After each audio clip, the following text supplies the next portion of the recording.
Laçın rayonu Mehman Səfərov adına Hozulu kənd orta məktəbində ibtidai sinif gördüyünüz kimi dəmirdən tikilib. Orada şagirdlərin sağlam şəkildə təhsil almasından söhbət edə bilməz.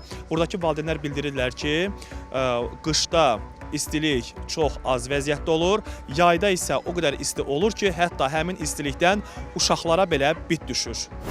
Qış aylarında sinif otaqları kifayət qədər isidilmir və bu səbəbdən uşaqlar tez-tez xəstələnir. Yay aylarında isə otaqların içi həddindən artıq isti olur və bu da uşaqlar üçün çox narahatlıq yaradır. Bu vəziyyət həm tədrisin keyfiyyətinə, həm də uşaqların sağlamlığına mənfi təsir göstərir. Uşaqların sağlamlığının təhlükə altında olması valideynləri ciddi şəkildə narahat edir. Dəfələrlə bu məsələ ilə bağlı narahatlığımızı bildirməyimizə baxmayaraq heç bir tədbir görülməyib, deyə valideynlər bildirdi. Yəni ki, hal-hazırda dəmirdən tikilib, uşaqlara istidir, yayda bit düşür, qışda da ki, soyuqdur. Yəni biz də istəmərək ki, biz də əziyyət çəkmişik. Uşaqlarımız belə bir vəziyyətdə oxusun.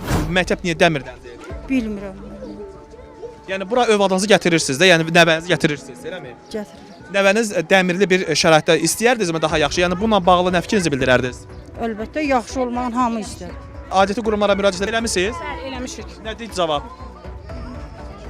Yəqin ki, cavab verir. Ümumiyyətlə hara müraciət eləmisiniz? Yəni müraciət eləmişik təhsil şöbəsinə, yəni müraciət eləmişik, yazılı surətdə müraciət eləmişik ki, Cavab gəlməyib. xeyr, yəni gəlsin yəqin ki, Aha, icazə verməyib. Məktəb düzəlsin. Uşaqlar gecə vaxtı gəlir, hər yerdə 5 günlük də bizim məktəbdə 6 günlük dərs. Yəni çox vaxt mənim uşağım qış vaxtı 2 ay, 3 ay dərsə gəlmir. Yəni soyuqdan, yayda da elə həmçinin istidə, qışda soyuqdan, yayda istidə. Məktəb tikilməyini istəyərik. Burada müəllimlər problem yoxdur. Müəllimlər yaxşı dərs keçir. Bir dənə məktəbin tikilməyini istəyərik.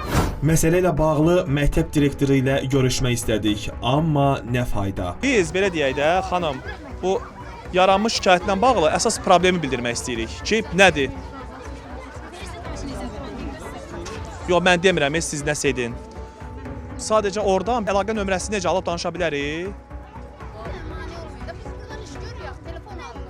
Ala, ne telefonu? Xanım, bəs biz də burada şikayət əsasən iş görürük də.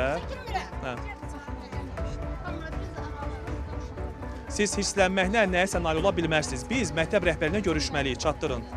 Burada gözləmək lazımsa gözləyəcəyik. Valideynlər isə çox narahatdır. Biz uşaqlarımızın sağlam və təhlükəsiz şəraitdə təhsil almasını istəyirik və aidiyyəti qurumlardan bu problemin tez bir zamanda həll olunmasını tələb edirik.